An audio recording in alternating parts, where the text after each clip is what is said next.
Salut les gens, c'est Clément, ça me fait plaisir de vous parler aujourd'hui et aujourd'hui je vais essayer de répondre à cette question: à quoi sert réellement une montre en 2020? C'est vrai que c'est une question assez ouverte où je pense que chacun a sa propre réponse. Dans cette vidéo, je vais vous donner mon avis et je vais essayer de répondre de la manière la plus simple possible à cette question. Dans un monde où l'heure est partout, rares sont ceux qui utilisent encore leur montre à aiguille pour lire l'heure. Alors à quoi peut bien servir une montre, surtout de nos jours? La première fonction que je pourrais vous donner, c'est qu'une montre, ça sert quand même à lire l'heure. Il existe différents types de montres avec des complications bien différentes et des fonctions différentes. Je pense notamment aux montres de plongée, aux montres de course ou même encore aux montres de pilote. Franchement, entre nous, qui a déjà réellement utilisé la fonction d'une montre? Par exemple, pour une montre de plongée, qui s'est réellement servi de sa lunette unidirectionnelle? Ou même encore pour une montre chronographe qui s'en est réellement déjà servi? Prenons exemple pour les montres GMT. Ok, c'est cool, il y a un second fuseau horaire, mais qui s'en est réellement déjà servi? Surtout que GMT veut dire Greenwich Mean Time, donc heure moyenne de Greenwich, qui était la référence temporelle dans le monde avant d'être remplacé par le temps universel coordonné, donc UTC, en 1972. Malgré tout, certains modèles de montres ont quand même gardé ce nom de GMT.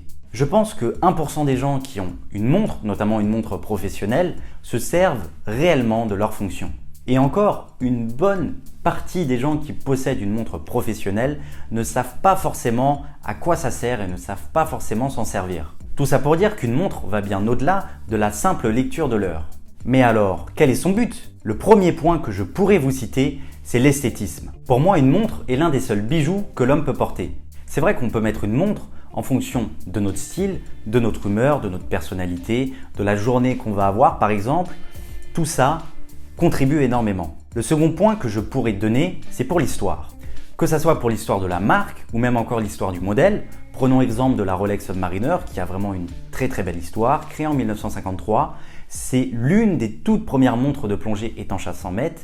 Ce n'est pas la première comme la Blancpain 50 Phyto, mais sortie quelques mois avant. Ou même encore, prenons un autre exemple, la Daytona de Paul Newman qui s'est vendue lors d'une vente aux enchères il y a de cela quelques années, la référence 6239, retraçait une grande partie de l'histoire de Paul Newman. Ou même encore pour notre histoire personnelle, car je pense que l'on achète une montre pour un événement marquant, comme un anniversaire ou encore un mariage, ou même différents événements qui nous ont marqués personnellement. Je pense aussi que la montre peut nous permettre de nous faire revivre des événements marquants, que ce soit une journée en particulier ou même un événement qui nous a un peu plus marqué personnellement. Tout ça pour dire que la montre va bien au-delà de la simple lecture de l'heure. Le troisième point que je pourrais citer, c'est pour le style. Car c'est vrai qu'une montre, en général, bien sûr en fonction de ce que l'on cherche, peut être portée pour n'importe quelle occasion. Que ce soit avec un costume ou même avec une tenue un peu plus décontractée, ou même encore avec un bracelet en acier, en cuir ou même un bracelet natto, et même en caoutchouc, une montre passe partout. Surtout que c'est élégant à porter au poignet en fonction des modèles. C'est vrai que dernièrement, je vois de plus en plus de montres connectées. Que ça soit l'Apple Watch ou même d'autres montres connectées comme les montres Samsung, Garmin et d'autres. Est-ce qu'une montre connectée serait devenue une mode? Car c'est vrai que dans un monde où l'heure est partout, où nous sommes tous un peu connectés avec notre téléphone, notre ordinateur et même maintenant notre montre, je pense que les montres connectées se vendent de mieux en mieux. Après, je trouve qu'Apple, avec son Apple Watch, a donné quelque chose de renouveau sur le marché de l'horlogerie. Pour le coup, Apple vend plus que toute l'industrie horlogère suisse réunie. Le gros avantage d'une montre connectée, je pense notamment à l'Apple Watch, c'est qu'une personne qui achète une montre connectée et qui n'a pas forcément acheté de montre mécanique dans le passé, peut commencer à s'intéresser davantage à l'horlogerie. Pour le coup, j'en suis un peu la preuve.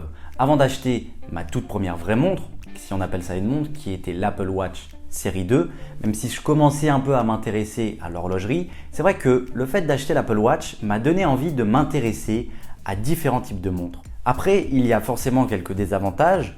Je pense notamment au fait que si une montre connectée se vend énormément, ça laisse peut-être un peu moins de place aux autres montres sur le marché, ce qui fait que les marques sont obligées de s'adapter. Pour le coup, on voit de plus en plus de manufactures suisses qui s'intéressent de près aux montres connectées et qui en présentent très régulièrement.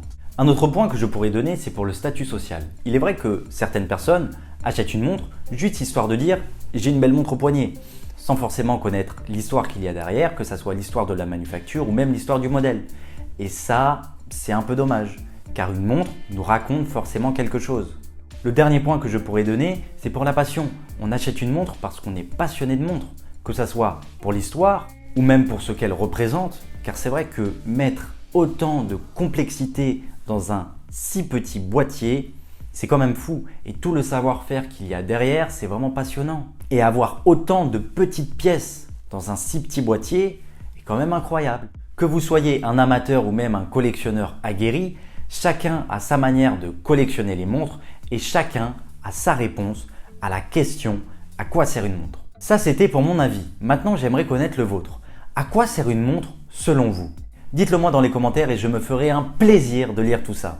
Il est vrai que j'ai réduit un peu le rythme des vidéos et c'est vrai qu'en ce moment c'est les vacances, donc je vais faire une petite pause de quelques semaines et je vais revenir d'ici fin août avec de nouveaux projets. Je pense que ça va vous plaire.